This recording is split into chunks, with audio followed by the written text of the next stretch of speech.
Admiral Vexthorn gazed through the crystalline viewport of the Dominion flagship, Eternal Conquest, his 4 eyes narrowing at the blue planet below. The primitive world called Earth rotated peacefully, unaware of the fate that awaited it. His species, the Krylaxians, had conquered 17 star systems in the past solar cycle alone. This would be merely another footnote in their endless expansion. "Status report," he commanded, his voice resonating through the bridge's neural amplifiers. First Officer Ninzar approached, her silver scales gleaming under the bridge's ambient lighting. "Scans complete, Admiral. Their technology is remarkably primitive. Primary energy source, fossil fuels and basic atomic fission. Military capabilities, projectile weapons and rudimentary digital systems. No energy shields, no quantum computing, no faster-than-light capabilities." Vexthorn's upper lip curled in what passed for a smile among his kind. Primitive indeed. Another Class 3 civilization ripe for absorption into the Dominion. Prepare the standard ultimatum broadcast. At the United Nations Emergency Security Council in New York, Dr. Isabella Romano stood before the assembled representatives, her weathered hands gripping the podium. 30 years as the head of the global military archives had prepared her for this moment, though she never imagined it would come. The alien ultimatum played again on the main screen: "Inhabitants of Earth, your civilization has been deemed worthy of integration into the Dominion. Surrender within 1 planetary rotation or face immediate military action. Your technological inferiority makes resistance futile." "They're right about one thing," the Russian delegate muttered, "our most advanced weapons can't penetrate their shields." Dr. Romano's eyes lit up with the fire of revelation. "But what if we don't use our most advanced weapons?" The room fell silent. "Ladies and gentlemen, I believe I've identified a critical flaw in their strategy. They've assessed our current military capability, but they've made a crucial mistake." She pulled up a series of images on the main display. "The Krylaxians have evolved their defensive systems to counter modern threats, energy weapons, smart bombs, guided missiles. But what about technology so old it's considered obsolete?" The Chinese representative leaned forward. "What exactly are you suggesting?" "Every major military power has preserved functional examples of historical weapons.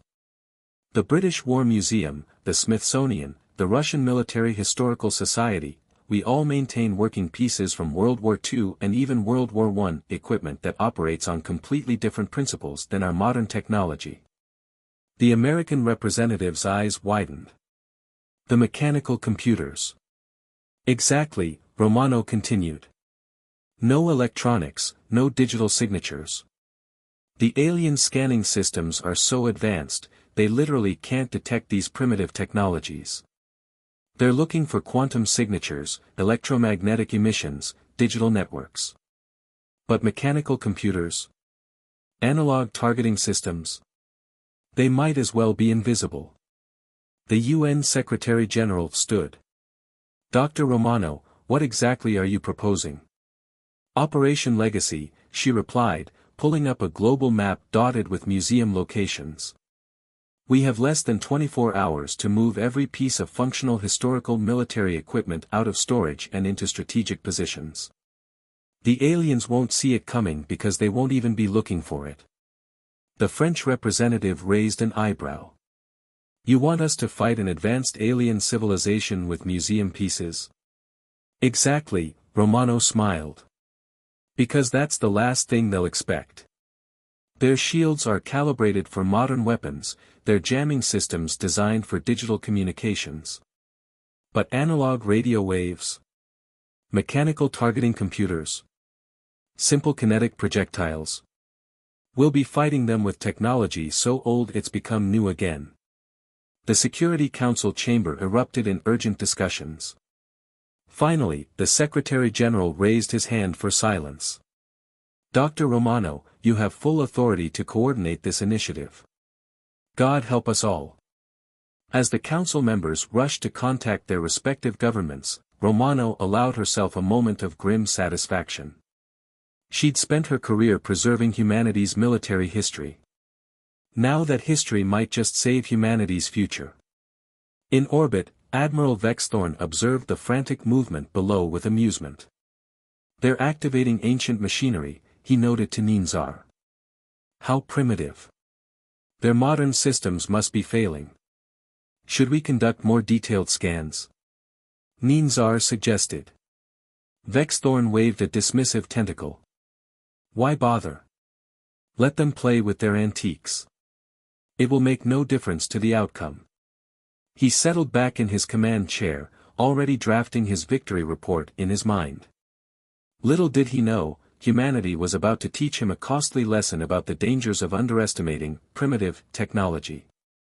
Around the globe, museums were being emptied, workshops were humming with activity, and retired veterans were being called in to teach a new generation how to operate the weapons that had won wars nearly a century ago. The countdown to humanity's most unconventional defense had begun. The Imperial War Museum in London buzzed with activity as retired Colonel James Harrison supervised the careful extraction of a fully restored Bofors 40mm anti-aircraft gun. His arthritic hands traced the weapon's barrel, memories of his grandfather's stories about operating these during World War II flooding back. "Careful with that mechanical predictor," he shouted as younger soldiers wheeled out the complex array of gears and levers that had once calculated firing solutions without a single microchip. "That's not some delicate computer, it's built to last." Similar scenes played out across the globe. In Moscow's Central Armed Forces Museum, babushkas who had maintained the old equipment for decades now taught young soldiers how to operate hand-cranked radio sets. In Beijing's Military Museum, curators worked alongside engineers to restore vintage radar systems that used vacuum tubes instead of semiconductors. At the Smithsonian Storage Facility in Maryland, Dr. Romano coordinated the global effort from a makeshift command center equipped with technology that would have been cutting-edge in 1945. "Status report," she called out to her team of historians and military personnel. Lieutenant Maria Santos approached with a clipboard, no tablets or smartphones in sight. "The Russians have opened their deep storage bunkers in the Urals. They're pulling out entire battalions' worth of mechanical targeting systems. The Chinese have restored 36 Type 88 flak guns. The British, ma'am, you're not going to believe this, but they've got a fully functional chain-home radar system. The old coastal defense network." Romano's eyes lit up. "Perfect. The aliens won't even see it. Their sensors are calibrated for quantum radar and phased arrays. They'll never expect radio waves bouncing off the ionosphere." "That's not all," Santos continued. "The Swiss are pulling equipment out of their mountain fortresses. The Brazilians found a cache of World War II anti-aircraft guns in perfect condition.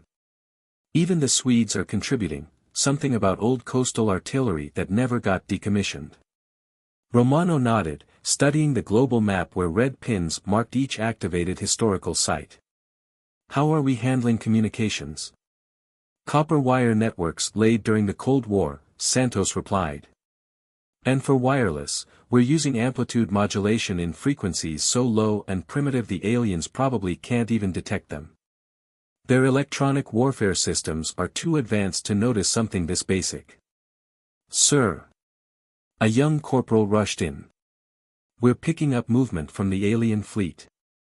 They're deploying some kind of scanning beam." Romano smiled.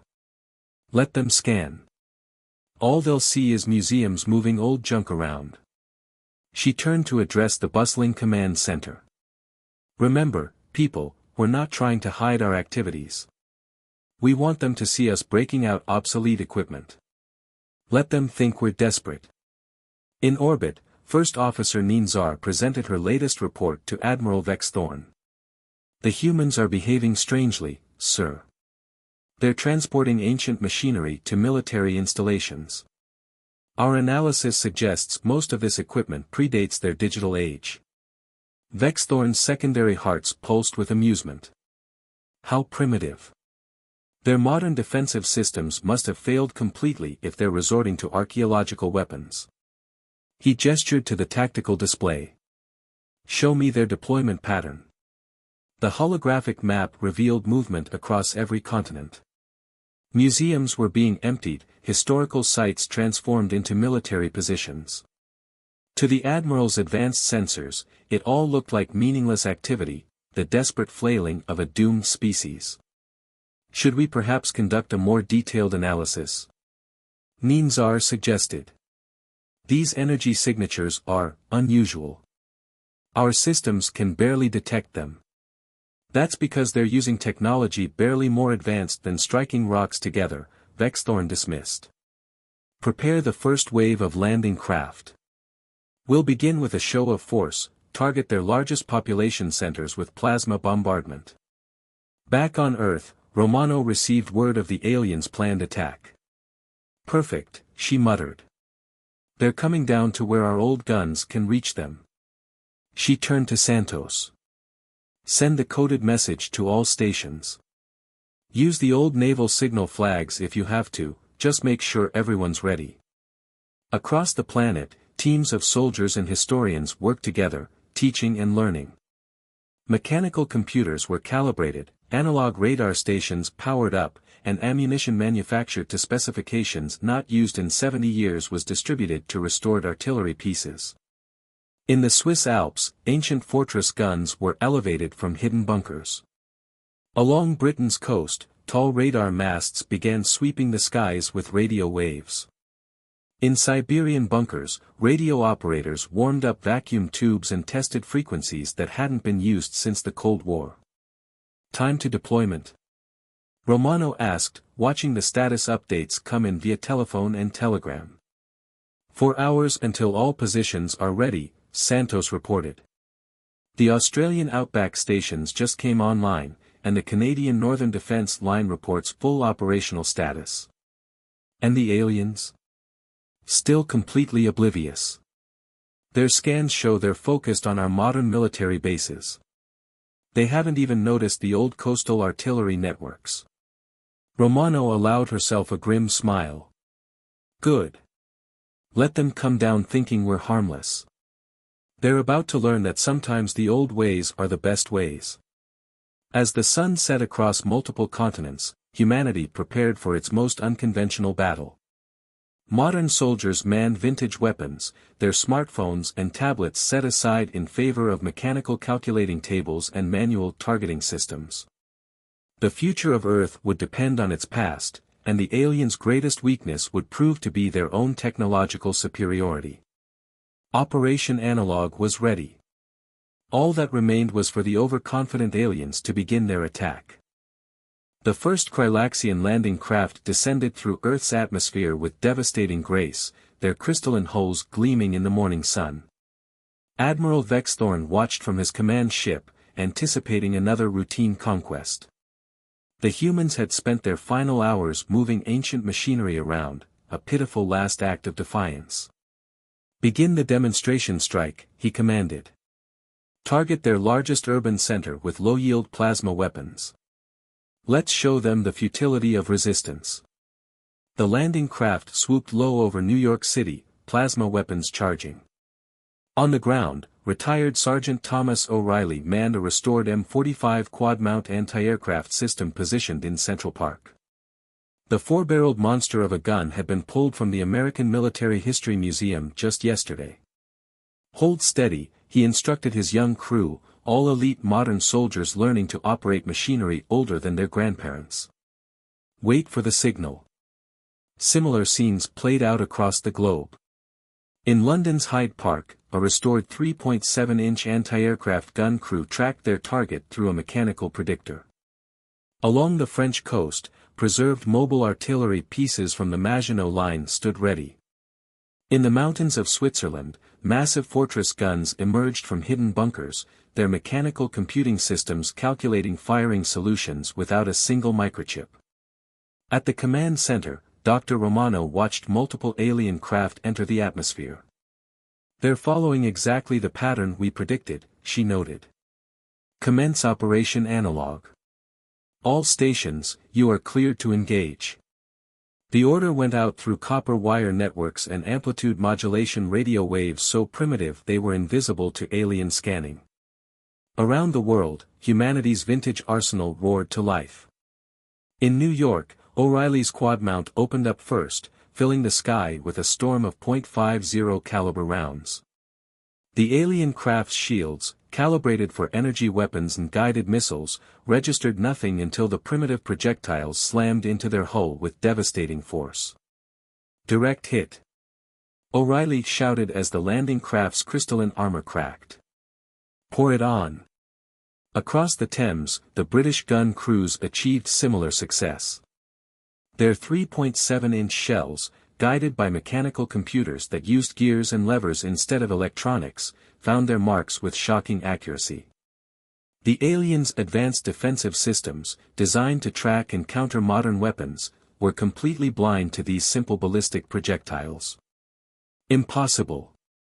Vexthorn raged as damage reports flooded in. How are they penetrating our shields? Where are these attacks coming from? First Officer Ninzar struggled to make sense of the sensor data. Sir, we're detecting impacts from metal projectiles. Simple chemical explosives. But our scanning systems can't track them, they're too primitive to register on our targeting arrays.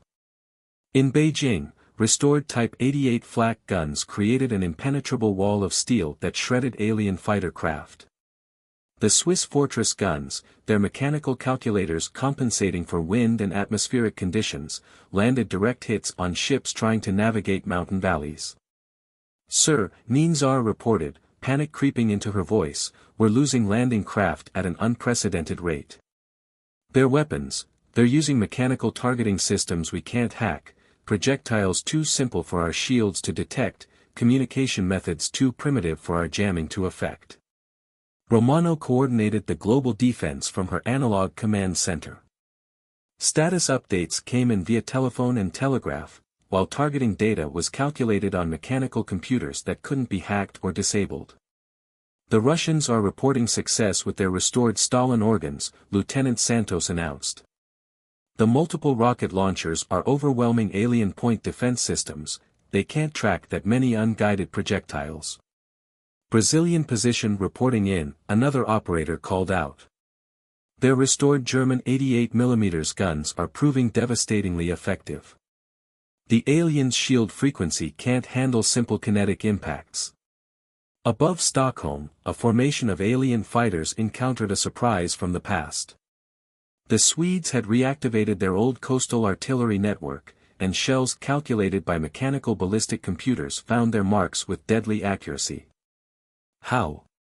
Vexthorn demanded as another landing craft exploded. Their technology is centuries behind ours. That's exactly the problem, Sir, Ninzar realized. Our defenses are too advanced. We never considered protecting against weapons this primitive. Our shields are calibrated for energy weapons and smart projectiles, not simple metal shells. Our electronic warfare systems are useless against mechanical computers. Our sensors can't track unguided ballistic trajectories because we assumed no advanced civilization would use such basic weapons. The Admiral watched in horror as his first wave of landing craft retreated in disarray, their hulls punctured by weapons that should have been relegated to museums. His mighty invasion force, equipped with the most advanced technology in the known galaxy, was being defeated by machinery that predated space flight. On the ground, humanity's defenders celebrated their first victories. The vintage weapons had proven their worth, and the aliens' technological superiority had become their greatest weakness. But Romano knew this was just the beginning. Prepare for their counterattack, she ordered. They'll adapt their tactics now that they know what we're capable of. But remember, sometimes the old ways are the best ways. Maintain radio silence except for emergency communications. Keep using the mechanical targeting systems. And most importantly, keep them guessing. As the sun set on the first day of battle, humanity had proven that in warfare, sophistication doesn't always guarantee victory. Sometimes, the simplest solutions are the most effective, and progress doesn't always move in a straight line. Admiral Vex Thorn paced the bridge of the Eternal Conquest, his iridescent scales dulled with stress. The holographic displays showed the unthinkable, nearly a third of his landing force destroyed by primitive weapons. His technicians worked frantically to recalibrate their defensive systems, but the challenge was unprecedented. Status report on the shield modifications, he demanded. Chief Engineer Kazlor's tentacles twisted nervously. Admiral, we're attempting to broaden our shield frequencies to detect and deflect simple kinetic projectiles, but it's causing significant power drain. Our systems were never designed to stop such basic attacks. Find a solution. Vex Thorn commanded. We cannot be defeated by museum pieces. On Earth, Dr. Romano studied reports from around the globe. The aliens were adapting, but so was humanity. In the forests of Germany, crews had mounted vintage anti-tank guns on modern truck beds, creating mobile hunter-killer teams that struck and disappeared before alien sensors could lock on. Lieutenant Santos, she called out, what's the status of Operation Crossbow? Santos consulted her paper charts. The British have successfully integrated their chain-home radar network with the restored anti-aircraft defenses. The low-frequency radio waves are giving us early warning of alien movements, and they still haven't figured out how to jam such primitive signals. In the skies over Moscow, this integration proved its worth. The restored early warning radar detected a formation of alien strike craft attempting a low-level approach. Within minutes, a barrage of unguided rockets from restored Katyusha launchers filled the air. The alien ships, their defensive computers overwhelmed by the sheer number of primitive projectiles, fell from the sky. Fascinating development from the Australians, Santos reported. They've modified World War II depth charges for anti-ship use. The aliens' shields can't detect the simple pressure-triggered explosives. They're having great success against low-flying craft. The Australian outback had become a graveyard for alien vessels. Modified depth charges, their detonation mechanisms almost insultingly simple, created expanding spheres of destruction that bypassed advanced shields entirely. The aliens' sophisticated sensors, searching for electronic triggers or digital signatures, remained blind to these mechanical devices. In orbit, First Officer Ninzar brought more disturbing news. Admiral, we've detected a new problem. The humans are using their old technology in ways we never anticipated. They've mounted primitive projectile weapons on their modern vehicles, combining mobility with weapons we can't effectively track. Vex Thorn slammed a tentacle against his command chair. Impossible. No species regresses technologically in the face of superior force. This defies all military doctrine. Sir, Ninzar continued, I believe that's exactly why it's working. Our tactical databases have no counter for these strategies because no civilization we've encountered has ever attempted them. We've evolved our defenses assuming enemies would use technology similar to or more advanced than our own. The Admiral watched as another squadron of landing craft retreated under heavy fire from weapons that predated spaceflight. His mighty fleet, terror of 17 star systems, was being humbled by technology so old it had looped around from obsolete to revolutionary. On the ground, humanity's defenders continued to innovate. The French had discovered that their vintage artillery, when fired in synchronized barrages, could overwhelm alien point defense systems designed to track single smart projectiles.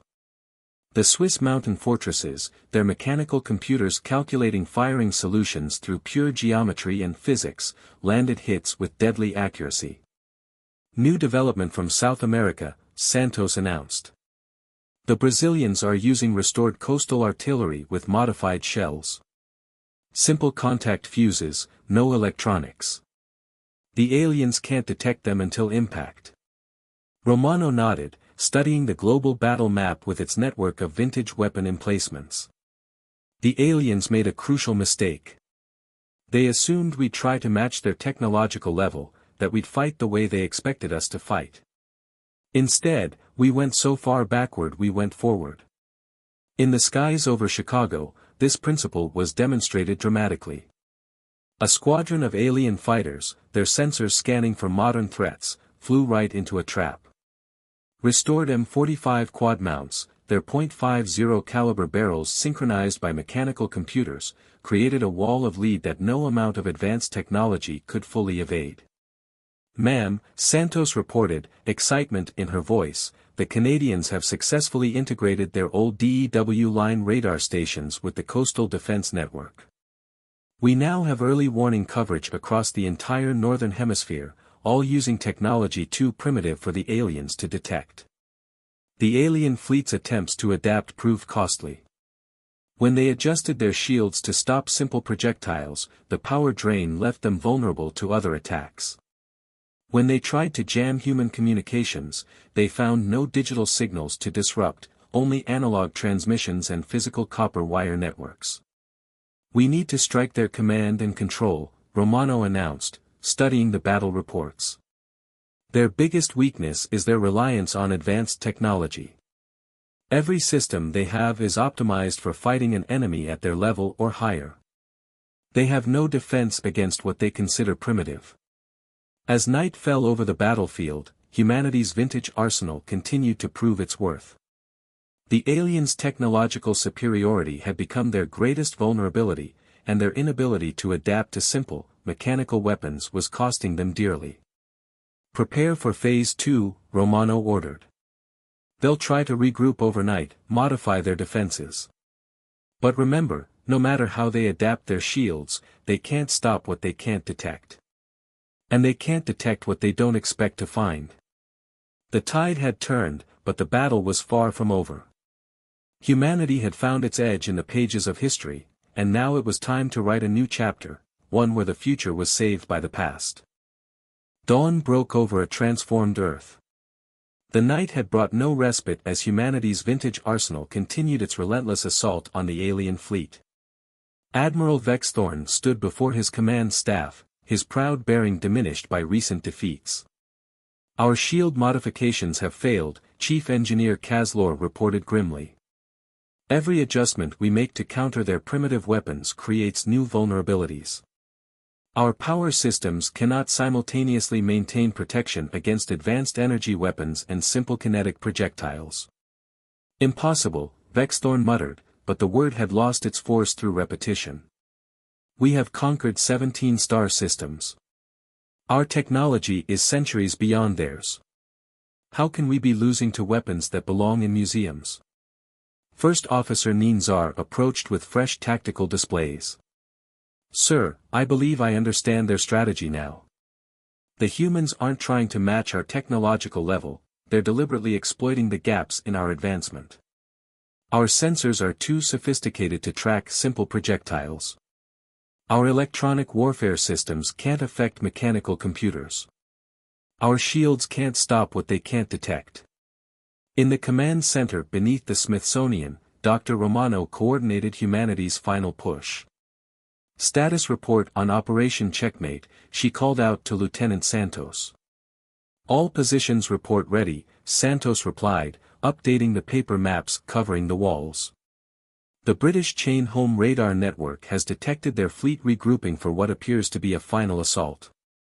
The Russians have their entire restored artillery park in position.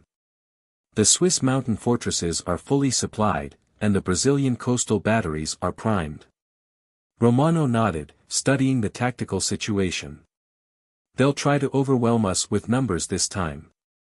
But remember, the more ships they commit, the more targets we have. Send the signal to all commands, execute final phase." Across the globe, humanity's defenders made their final preparations. In the Australian outback, modified depth charges were loaded onto fast-moving vehicles. Along the American coasts, restored naval guns elevated their barrels. In mountain strongholds and urban centers, weapons that had won wars nearly a century ago prepared to save the future. Admiral Vexthorn launched his desperate gambit at noon.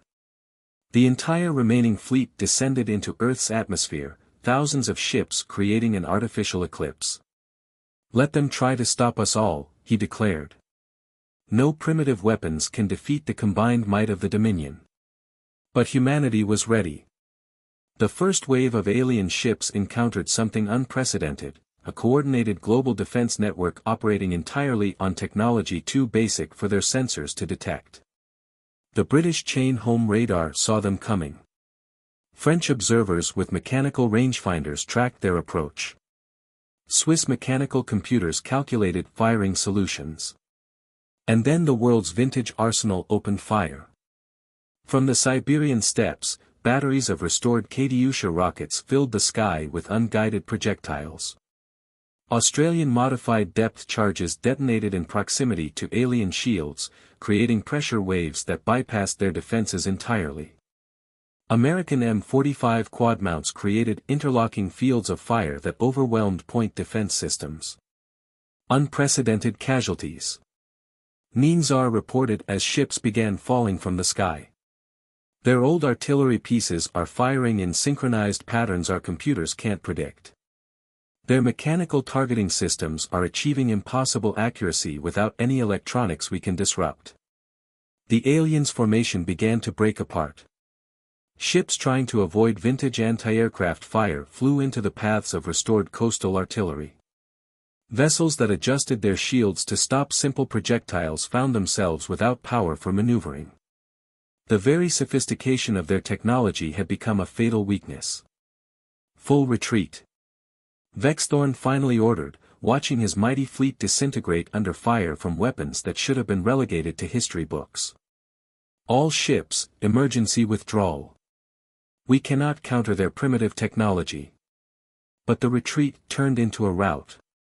The Brazilian coastal batteries, firing shells with contact fuses too simple for alien sensors to detect, claimed dozens more ships.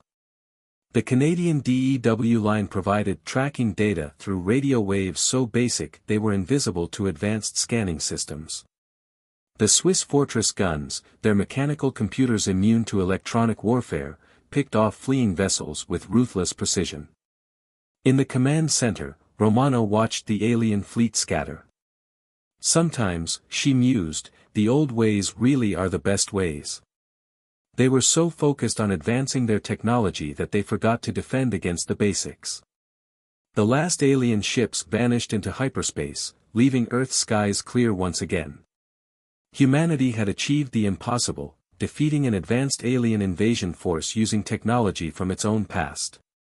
Museums had become arsenals, and history had become humanity's strongest weapon. Send word to all commands, Romano ordered. Operation Legacy is complete. Maintain defensive positions and begin recovery operations. She turned to Santos with a smile. And make sure all this equipment gets properly preserved. Something tells me we might need it again someday. Across the globe, celebrations erupted as news of the victory spread. Modern soldiers and historical curators embraced. Vintage weapons that had saved humanity were carefully documented and preserved, no longer merely artifacts but proven defenders of Earth.